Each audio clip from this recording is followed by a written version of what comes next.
welcome to Collywood Uncut with me, Farina. இன்னைக்கும் நிறைய இன்ட்ரெஸ்டிங்கான விஷயங்களோட இந்த ஷோல நான் உங்களுக்காக இருக்கேன். சினிமா அப்படின்றது கனவு தொழிற்சாலைன்னு சொல்லுவாங்க. அது 100% நிஜங்க.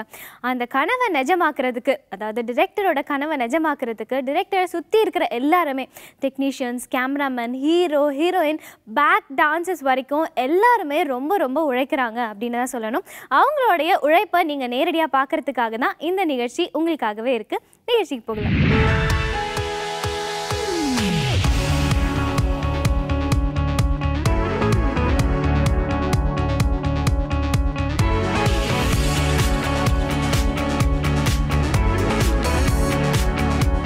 தமிழ் திரையுலகில் காலத்தால் அழிக்க முடியாத ஆயிரக்கணக்கான பாடல்களை கொடுத்தவர் கவியரசன் கண்ணதாசன்.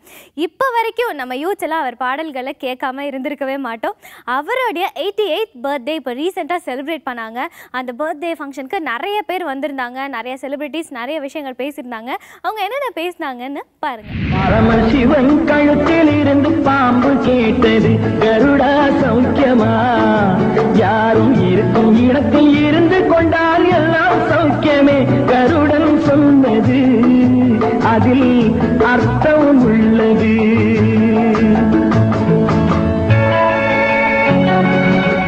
பொதுவாக நினைவின பிறந்தவர்களை, உயிரோடு இருப்பவர்களுக்கு பிறந்த நாளும் மறைந்தவர்களுக்கு நினைவு நாளும் கொண்டாடுவதுதான் வழக்கம். ஆனால் கவிஞர் அதற்கெல்லாம் அப்பாற்பட்டவர்.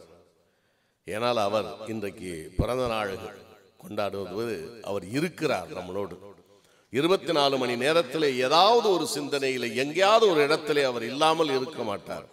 எனவே என்னுடைய படுக்கை அறையிலும் என்னுடைய அலுவலகத்திலும் ஒரு 2 இடத்துலையும் அவர் போட்டோவை மாட்டி வச்சிருக்கிறேன். அந்த அளவிற்கு அவரை நான் நேசித்தேன்.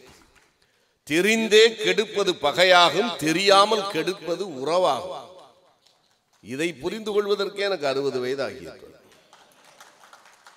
தெரிந்தே கெடுப்பது பகையாகும், தெரியாமல் கெடுப்பது உறவாகும். இப்படிப்பட்ட கவிதைகளை எழுதக்கூடிய கவிஞர் கண்ணதாசன் சிந்தித்து எழுதுகிறாரா, பல தமிழ் நூல்களை படித்து எழுதுகிறாரா, இவருக்கு மட்டும் எப்படி அப்படி சிந்தனை அருவியை போல் கொட்டுகிறது என்று நான் வியப்படைந்ததுண்டு.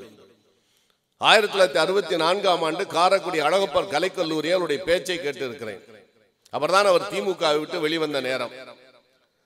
அதாவது அவர் குற்றால அருவியை போல, நயாகரா ஃபால்ஸை போல இவ்வளவு பெரிய அடுக்கு பேப்பர் கொடுத்தார்கள். எழுதி எழுதி குவித்துக் கொண்டிருந்தார். அதற்கப்புறம் அருண் பிரசாத் மூவிஸ்ல 1973-74ஆம் ஆண்டு என்று நினைக்கிறேன், அண்ணன் எம்எஸ்சி அவர்களுடைய இதுல அவர் பாடல் எழுதுவதை நான் பார்த்திருக்கிறேன். அவ்வளவு வேகமாக பாடல்களை சொல்லுவார். இதெல்லாம் எப்படி அவருக்கு இந்த அறிவு வந்தது, விஸ்வநாதன் எப்படி இப்படி ஒரு மெலடி வருது என்று நான் விஞ்ஞான ரீதியாகவும் மருத்துவ ரீதியாகவும் பல நூல்களை நான் புரட்டி படித்தேன். அதிலே ஒன்று கண்டுபிடித்தேன். அதுக்கு செகண்ட் சைட் என்று பெயர் ஆங்கிலத்திலே. செகண்ட் சைட், அதாவது அவங்க ஒன்று நினைச்சாங்கன்னா வந்து குமிஞ்சுக்கிட்டே இருக்கும், அது பாட்டுக்கு விழுந்துக்கிட்டு. அது தியாகராஜ சுவாமிகளா இருக்கட்டும், முத்துசாமியா இருக்கணும், இந்த ஷியாமா சாஸ்திரியா இருக்கட்டும், பீத்தோவனா இருக்கணும், பார்க்கா இருக்கணும், யாரா இருக்கட்டும், மொசாடா இருக்கட்டும், அவர்கள் என்னென்ன இசையமைத்தார்களோ அதெல்லாம் விஸ்வநாதனுக்கு வந்து விழுகும். அதுக்கு தெரியாது, அவருக்கு தெரியாது. அவர் கர்நாடிக் படிச்சிருக்கலாம். ஆனால் அவர் அதை சிந்திக்க ஆரம்பிச்ச உடனே அது வந்து விழுகுது. கண்ணதாசன் அண்ணனுக்கு பாட்டு வந்து விழுகுது. இதெல்லாம் யாரும் கம்பராமாயணத்தை படிச்சோ இல்லை வந்து திருக்குறளை படிச்சோ அதெல்லாம் வரதில்லை. அப்பாவோட பாடல்களில் ஏதாவது ஒரு பாட்டு நம்ம வாழ்க்கையோட சம்பந்தப்பட்ட மாதிரியே இருக்கும். எல்லாத்துக்கும் சொன்ன மாதிரி இந்த நினைப்பதெல்லாம் நடந்து விட்டால் தெய்வம் ஏதும் இல்லை, அது மாதிரி மயக்கமா கலக்கமா, இந்த மாதிரி ஒவ்வொரு பாட்டும் அந்த மாதிரி இருக்கும். நான் மருத்துவராக இருக்கிறதுனால எனக்கு ஒரு பாட்டு வந்து எனக்கு வந்து ரொம்ப மனசை உறுத்துனது வந்து, என்னோட மறைந்த சகோதரர் கலைவாணன் கண்ணதாசன் அவர்கள் ஒரு நாள் உடம்பு சரியில்லைன்னு சொல்லி என்னை கூப்பிட்டாரு. எனக்கு வந்து நெஞ்சில் வலிக்கிற மாதிரி இருக்கு, கொஞ்சம் மூச்சு விடுறது கஷ்டமா இருக்கு, நீ மாத்திரை கொடு, அது கேஸ் ப்ராப்ளம் மாதிரி தெரியுது, நீ மாத்திரை கொடுன்னாரு. நான் சொன்னேன், நான் மாத்திரை கொடுக்குறேன், அதை பற்றி தப்பு இல்லை, சரி வா ஆஸ்பத்திரிக்கு போவோம், ஒரு இசிஜி மட்டுமாவது எடுப்போன்னு. அதுக்கு அவர் சொன்னார், வேண்டாம் வேண்டாம் நீ மாத்திரை கொடு பார்த்துக்கலாம் அப்படின்னாரு. இது மாதிரி ஒரு முதல் நாள், 2வது நாள், 3வது நாள் அவராலேயே தாங்க முடியல. அவரோட நண்பர்களை கூட்டிக்கிட்டு நேராக விஜய் ஹாஸ்பிட்டல் போயிட்டார். அங்கே போய் இசிஜி எடுத்தா மேசிவ் ஹார்ட் அட்டாக்னு சொல்லி உடனே அட்மிட் பண்ணிட்டாங்க. ஐசியூ யூனிட்டில் காலையில் 8:30 மணிக்கு அட்மிட் பண்ணால் நைட்டு 9:30 மணிக்கு இறந்துட்டார். இது வந்து எனக்கு மிகப்பெரிய அதிர்ச்சியாக இருந்துச்சு. ஏன்னா நான் வந்து எனக்கும் அவருக்கு ரொம்ப அட்டாச்மெண்ட், ரொம்ப அண்டர்ஸ்டாண்டிங்காக இருந்துச்சு. அதனால் வந்து என்னால் அந்த இழப்பை தாங்க முடியல. இதெல்லாம் முடிஞ்சு அவரோட ஈம காரியங்கள் நடந்து அவர் சுடுகாட்டில் அவரோட உடல் தகனம் ஆறப்ப எனக்கு டக்குன்னு மனசில் பட்ட பாடல், எலும்புக்கும் சதைக்கும் மருத்துவம் கண்டேன், இதற்கு ஒரு மருந்தை கண்டேனா, இருந்தால் அவனை தன்னந்தனியே எரியும் நெருப்பில் விடுவேனா அப்படின்னு ரொம்ப ரொம்ப நாளைக்கு இந்த இது வந்து நம்ம மனசை ரொம்ப பாதிச்சது. அதே மாதிரி எல்லாரும் சொன்ன மாதிரி அப்பாவை பற்றி எத்தனையோ பேர் எத்தனையோ விதமாக சொல்லியிருக்காங்க. அவர் பிறகு மிகப்பெரிய கவிஞர், அனுபவசாலி, ஆன்மீகவாதி எல்லாம் ஓகே. ஆனால் என்னை பொறுத்த வரைக்கும் முதல்ல அவர் நல்ல மனிதர். அவர்கிட்ட எந்த தீய எண்ணங்களும் கிடையாது. அடுத்தவனுக்கு எடுத்து பொழைக்கணுன்ற எண்ணங்களும் கிடையாது. கோபம் வரும், ஆனால் அடுத்தவனை எதுவும் பேச மாட்டார், தப்பாக சொல்ல மாட்டார். வாழ்த்தி தான் ஒரு பழக்கமே தவிர, கண்ணதாசனால் வாழ்ந்தவர்கள் தான் அதிகமே தவிர தாழ்ந்தவர்கள் யாரும் இல்லை என்பதை இந்த மேடையில் சொல்லிக்கொள்ள விரும்புகிறேன். ஆகவே கண்ணதாசன் அவர்களை நினைவு கூர்ந்து அவருக்கு நம்முடைய 88வது பிறந்தநாள் வாழ்த்துக்களை கைதட்டி அங்கே கேட்கிற அளவுக்கு வாழ்த்துவோம். அவருக்கு என்றைக்குமே மரணம் இல்லை. அவர் எங்கேயும் நம்மோட வாழ்ந்துட்டு தான் இருக்கார், என்னைக்கும் நம்மோட வாழ்ந்துட்டு தான் இருக்க போகிறாரு. அப்படிப்பட்ட கண்ணதாசன் அவருடைய குடும்பத்தார் அனைவரும் இங்கே வந்திருக்கிறார்கள். கண்மணி சுப்பு, நம்முடைய கண்ணதாசன் ராமசாமி, அண்ணாதுரை, காந்தி கண்ணதாசன், அவங்க குடும்பத்தார் எல்லாரும் இங்கே வந்து இந்த விழாவை சிறப்பிக்கிறது நம்முடைய கண்ணதாசன் தமிழ்ச்சங்கத்துக்கு கிடைத்திருக்கிற பெருமை. அந்த கவியரசனுடைய வாரிசுகளுக்கு ஒரு முறை கைதட்டி நம்முடைய அன்பையும் வாழ்த்துக்களையும் தெரிவித்துக் கொள்வோம். ஆகவே அண்ணன் அவர்களுக்கும் நம்முடைய வணக்கத்தையும், நாங்கள் உங்களையெல்லாம் மெல்லிசை மன்னர் என்றும் எடுத்துக்கொள்ளவில்லை, உங்களையெல்லாம் எங்களுடைய வாழ்க்கை வழிகாட்டியாக, ரோல் மாடலாக உங்களை நாங்கள் ஏற்றுக்கொண்டிருக்கிறோம் என்பதை மகிழ்ச்சியோடையும் மரியாதையோடையும் நான் தெரிவித்துக் கொள்ள கடமைப்பட்டிருக்கிறேன். கவியரசர் கண்ணதாசனும் மெல்லிசை மன்னன் MS விஸ்வநாதனும் பெஸ்ட் ஃப்ரெண்ட்ஸ்னு நம்ம எல்லாருக்குமே தெரியும்.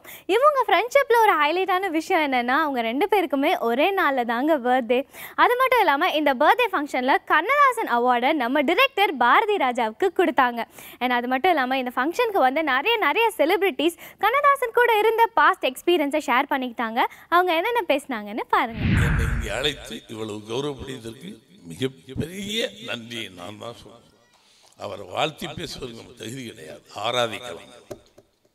வாழ்த்துவது என்பது அவரை வாழ்த்துவதற்கெல்லாம் பாரதி ராஜாவுக்கு தகுதி கிடையாது. உன்னை ஆராதிக்கலாம், தொழுகலாம், கவிஞர்களை தொழுவேன், ஆராதிப்பேன். முதல் சந்திப்பு அண்ணன் விஸ்வநாதன் இருக்காரு. நான் இப்போ வந்து அசிஸ்டன்ட் டைரக்டர், தலைப்பரசம்னு ஒரு படம், அந்த ஓஷியானிக் ஹோட்டல்னு ஒரு ஹோட்டல் இருக்கும், அங்கே கம்போசி ரத்னம்னு ஒரு தயாரிப்பாளர், கவிஞர் வந்து பாட்டு எழுதினதுக்கு அவினாசி நின்று நானும் அசோசியேட்டாக இருந்தால் நான் கூட அசிஸ்டன்ட். இவர் கிருஷ்ணநாயர் டைரக்ஷன், அவர் நான் இப்போ இல்லை, என்னுடைய ஆசை. ஒரு முத்துராமனுக்கு ஒரு டூயட் லட்சுமிக்கும் அவர் டியூன் பேர தன்னானே நானே நன்னே தன்னானே நானே நானே தன்னன நானே நானே நானே நன கம்போஸ் பண்ணுறார் பெட்டியில் விஸ்வநாதன். நான் பார்க்குறேன், இன்னும் இப்படி போட்டால் இது இப்படி பாட்டு எழுதுவா நம்ம புதுசு. அதுக்கு அவர் 2 செகண்ட் நீங்கள் நம்ப மாட்டீங்க, என்ன போட்டு போட்டு போட்டு போட்டு போட்டேன். விண்ணோடு மின்னல் கண்டு கண்ணோடு கண்ணோடு மீனை கண்டு துள்ளல் போடுது தூண்டில் போடுது என் மனமே உன் மனமேன்னு எழுதிட்டார். அந்த அவினாசி பண்ணி சும்மா அண்ணே கொஞ்சம் இன்னும் கொஞ்சம் மாற்றி எழுதுறாரு. அப்படியா?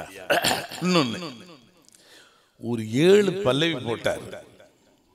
சும்மா இருக்கார்ல, இந்த அசிஸ்டன்ட் எப்பவுமே தான் மேலே இன்னும் கொஞ்சம் சரியா அப்படி எழுந்திரிச்சாரு. கவிதா ஹோட்டல் இருக்கு பின்னாடி, வா இல்லை வா, கட்ட கட்ட கட்டன்னு போனார், இறங்கினாரு. 48 பல்லவி அடிச்சாரு உட்கார்ந்த இடத்துல. 48 பல்லவி போட்டு இங்க வா எது வேணும்னு எடுத்து போயிட்டு. அந்த மனிதங்க ஒரு உதாரணம் சொல்றேன். அவ்வளோ பெரிய யாரும் மொதல் படம் 16 இல்லை, கண்ணதாசன் பாட்டு நம்மளுக்கு கண்ணதாசன் கூப்பிடுவோம். அவர் அப்போ என்ன சம்பளம் வாங்குறாருன்னு தெரியாது, நம்ப மாட்டேங்க. ஒரு மிகப்பெரிய கவிஞர். வந்தோன்னு பாட்டு உட்காந்தாரு. செவ்வந்தி பூ முடிச்ச சின்ன டியூன் போட்டார், எழுதிட்டார். எங்கிட்ட காசு கிடையாது, கவனிங்க, மனிதன் 500 ரூபா என் முதலாளி கொடுத்துருக்காரு. இதை கவிஞர்கிட்ட கொடு, எப்படி கொடு? அவர் ஏதோ புது பையன், நல்ல பையன், கதையெல்லாம் கேட்டு ரொம்ப பிடிச்சி போச்சு அவருக்கு. கிளம்பி கூட கம்யூனிஸ்ட் பொருந்தான்னு கூட போயிட்டே இருக்கும்போது வண்டி ஏற போகிறாரு. ஐயா ஒன்றும் இல்லைங்க, இந்த இதுவாங்க என்ன என்று கூட கேட்கவில்லை. அது என்ன துட்டு கொடுத்தியா, விருங்கவர் கொடுத்தியா, 500 கொடுத்தியா, 1000 கொடுத்தியா?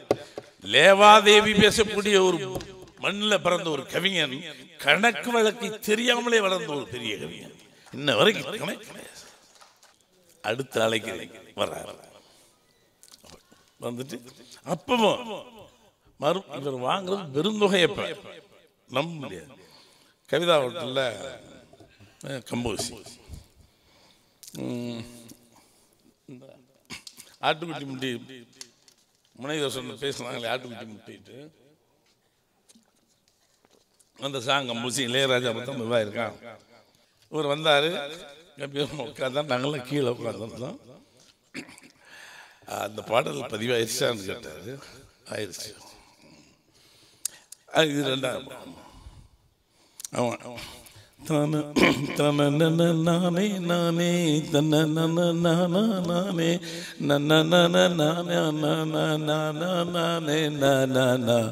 அப்படின்னு டியூனை போட்டான். சிச்சுவேஷன் சொல்லிட்டு இப்படி ஒரு சப்பானி சந்தைக்கு கூப்பிட்டு போகிறாங்க, சிரிக்கிறது, கதையும் சொல்லி வித்தியாசமாக இருக்கு. இவ்வளவுதாங்க. பேனாவை எடுக்கணும், எழுதணும், இல்லை யோசிக்கணும். கீழே அவர் உட்கார்ந்து சுப்பு தான் நினைக்கிறேன். சொல்லி கூட பார்த்துருப்பாரான்னு எனக்கு தெரியாது. நான் இதை மிகைப்படுத்தவே இல்லை. சொல்லி பார்க்கணும், இல்லை டியூனை சொல்லி பார்த்து வார்த்தை பிடிக்கலாம். பண்ண ஆட்டுக்குட்டி முட்டையிட்டு யானை குட்டி வந்ததுன்னு பூனைக்குட்டி சொல்லுச்சு. இனியும் நம்ம டியூன் போட்டுட்டு வசனம் பேசுறாரு. இது கதையில் சுவாமி நடக்குது. எனக்கும் கொண்டுட்டாரே, ஐயோ நம்ம என்ன பாடுறோம். அவன் போட்டு பேப்பரை வச்சான், ஆட்டுக்குட்டி முட்டையிட்டு அப்படி விழுகு. நீ யோசிக்கிறதுக்கு எவ்வளவு செகண்ட் கூட எடுக்கல. எப்படி? ஆக நீ கடவுளின் புதல்வன். நடிகர் தளம் இந்த நாட்டின் சொத்து, கவிஞர் இந்த நாட்டின் சொத்து. ஆனாலும் சொத்து நீங்கள் காலகாலத்தில் உங்களை எல்லாம் எத்தனை நடிகர் தோன்றினாலும் இன்னொரு நடிகர் தளம் வர முடியாது. எத்தனை கவிஞர்கள் தோன்றினாலும் இன்னொரு கண்ணதாசன் வர முடியாது. புரட்சி தலைவர் எம்ஜிஆர் என்னைக்குமே மாசுங்க. இன்னைக்கும் அவருக்கு ஏகப்பட்ட ஃபேன்ஸ் இருக்காங்கன்னு சொல்லலாம். அந்த காலத்தில் ரிலீஸ் ஆன 1000ல் ஒருவன் திரைப்படம் எந்த அளவுக்கு சக்ஸஸ்ஃபுல் ஹிட் கொடுத்ததோ, அதே மாதிரி இப்போ ஹெச்டியில் இம்ப்ரோவைஸ் பண்ணி ரீரிலீஸ் பண்ண 1000ல் ஒருவன் திரைப்படம் 100 days ஹிட் கொடுத்துருக்கு. ஸோ அந்த ஃபங்க்ஷனை கிராண்டாக செலிப்ரேட் பண்ணாங்க. இப்போ உங்களுக்காகவே பாருங்கள்.